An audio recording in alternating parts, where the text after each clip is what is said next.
नमस्कार दोस्तों। भारतीय पौराणिक कथाओं में कई ऐसे पात्र हैं जिनका नाम बहुत कम लिया जाता है, लेकिन जिनका योगदान अत्यंत महत्वपूर्ण रहा है। ऐसे ही एक रहस्यमय और प्रेरणादायक पात्र है नागलोक की राजकुमारी अलूपी। उनका जीवन त्याग, प्रेम, साहस और समर्पण का अद्भुत उदाहरण है। आज हम आपको उलूपी और अर्जुन की ऐसी कहानी सुनाने जा रहे हैं जो रहस्य, भावनाओं और आध्यात्मिकता से भरी हुई है। बहुत समय पहले की बात है, पृथ्वी के नीचे एक अद्भुत लोक विद्यमान था जिसे नागलोक कहा जाता था। यह स्थान साधारण संसार जैसा नहीं था। वहां न सूर्य का प्रकाश पहुंचता था और न ही चंद्रमा की किरणें, फिर भी पूरा लोक प्रकाश से जगमगाता रहता था। कहा जाता है कि वहां के महलों की दीवारों में जड़ी दिव्य मणियां सव्य प्रकाश उत्पन्न करती थी।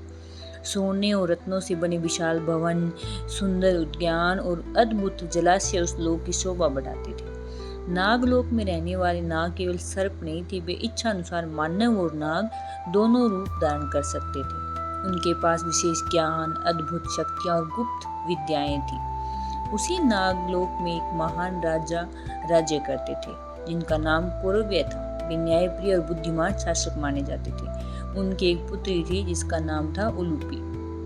उलूपी असाधारण रूप से सुंदर, विदुषी और साहसी थी। उसे औषधियों का ज्ञान था, युद्ध कला का अभ्यास था और नागवंशी अनेक गुप्त विद्याओं में महारत प्राप्त थी। संपूर्ण नागलोक में उसकी प्रशंसा होती थी, लेकिन उसके जीवन में एक गहरा दुख भी था। युवावस्था में उसका विवाह एक वीर नाग राजकुमार से हुआ था, परंतु कुछ समय बाद उसके पति का निधन हो गया। अचानक आई इस विपत्ति ने उसके जीवन को बदल दिया। राजमहल की सारी सुख सुविधाओं के बावजूद उसके मन में एक खालीपन रह गया था।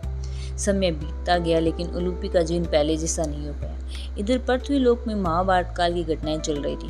पांडवों ने एक नियम बनाया था कि जब द्रौपदी किसी एक भाई के साथ होगी, तब दूसरा भाई उनके कक्ष में प्रवेश नहीं करेगा। यदि कोई इस नियम का उल्लंघन करेगा तो उसे वनवास स्वीकार करना होगा। एक दिन एक ब्राह्मण सहायता मांगते हुए अर्जुन के पास पहुंचा। उसकी गायों को कुछ लोग चुरा ले गए थे। अर्जुन तुरंत सहायता करना चाहते थे, लेकिन उनके अस्त्र शस्त्र उस कक्ष में रखे थे जहाँ युधिष्ठिर और द्रौपदी उपस्थित थे। एक और नियम था तो दूसरी ओर एक असहाय व्यक्ति की रक्षा का धर्म। अर्जुन ने धर्म को सर्वोपरि माना। वे कक्ष में गए, अपने शस्त्र उठाए और ब्राह्मण की सहायता की। यद्यपि उन्होंने यह कार्य धर्म की रक्षा के लिए किया था, फिर भी उन्होंने सभी को नियम भंग का दोषी माना और स्वेच्छा से वनवास स्वीकार कर लिया। इसके बाद अर्जुन तीर्थ यात्रा पर निकल पड़े। वे अनेक नदियों, पर्वतों और पवित्र स्थलों की यात्रा करते हुए आगे बढ़ते रहे। एक दिन वे गंगा नदी के तट पर पहुंचे। रात्रि का समय था। चारों ओर शांति फैली हुई थी। आकाश में चमकते तारों का सुंदर दृश्य दिखाई दे रहा था। अर्जुन ने सोचा कि गंगा में स्नान किया जाए। वे नदी में उतरे और धीरे धीरे गहरे जल की ओर बढ़ने लगे। तभी उन्हें ऐसा महसूस हुआ मानो कोई अदृश्य शक्ति उन्हें नीचे की ओर खींच रही हो। अर्जुन चौंक गए। उन्होंने चारों ओर देखा, लेकिन कोई दिखाई नहीं दिया। कुछ ही क्षणों में जल की गहराइयों में पहुंच गए, लेकिन आश्चर्य की बात यह थी कि वह अंधकार नहीं था। चारों ओर अद्भुत प्रकाश फैला हुआ था। रत्नों की चमक से पूरा वातावरण आलोकित हो रहा था। जब अर्जुन ने ध्यान से देखा तो एक भव्य लोक में खड़े थे। यह नागलोक था। वहां की सुंदरता देखकर अर्जुन आश्चर्यचकित रह गए। इसी समय उनके सामने एक दिव्य रूप वाली स्त्री प्रकट हुई। उसकी आंखों में आत्मविश्वास था, चेहरे पर अद्भुत शांति। वह अलूपी थी। अलूपी ने विनम्रता से अर्जुन का स्वागत किया। उसने बताया कि वह नागराज कौरव की पुत्री है और लंबे समय से अर्जुन के पराक्रम और महानता के विषय में सुनती आई है। धीरे धीरे बातचीत आगे बढ़ी। अलूपी ने अर्जुन को अपने मन की बात बताई। उसने कहा कि वह उनसे प्रेम करने लगी। अर्जुन यह सुनकर कुछ क्षण मौन रहे। वे अपने वनवास और नियमों के विषय में सोचने लगे, लेकिन उलूपी ने उन्हें समझाया कि उनका वनवास एक विशेष कारण से है। उसके कारण वह किसी के प्रति अन्याय नहीं करना चाहती। उसकी वाणी में सच्चाई और सरलता थी। अर्जुन ने उसके भावों को समझा। अंत दोनों एक दूसरे को स्वीकार किया। नागलोक में कुछ समय साथ बिताने के बाद अर्जुन को अपनी यात्रा आगे बढ़ानी थी। विदा का समय आ गया। अलूपी जानती थी कि अर्जुन को जाना होगा। उसने उन्हें रोकने का प्रयास नहीं किया। उसने केवल एक वरदान दिया। अलूपी ने कहा, हे अर्जुन, आज से जल में रहने वाला कोई भी प्राणी आपको हानि नहीं पहुंचा सकेगा। जल में आप सदैव सुरक्षित और विजयी रहेंगे।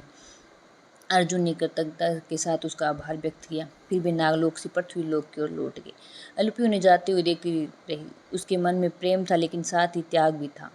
उसे मालूम था कि उसका जीवन अब पहले जैसा नहीं रहेगा, फिर भी उसने अपने प्रेम को कभी बंधन नहीं बनाया। यही कारण है कि आज भी उलूपी को निस्वार्थ प्रेम और समर्पण का प्रतीक माना जाता है। लेकिन दोस्तों, यह कहानी यही समाप्त नहीं होती। अर्जुन और उलूपी के जीवन में आगे ऐसी घटनाएं घटने वाली थी जो महाभारत के इतिहास में हमेशा के लिए बदल देगी। उनके पुत्र इरावन का जन्म होगा, कुरुक्षेत्र का युद्ध होगा और एक दिन उलूपी अपने अद्भुत साहस और ज्ञान से अर्जुन के जीवन की दिशा बदल देगी।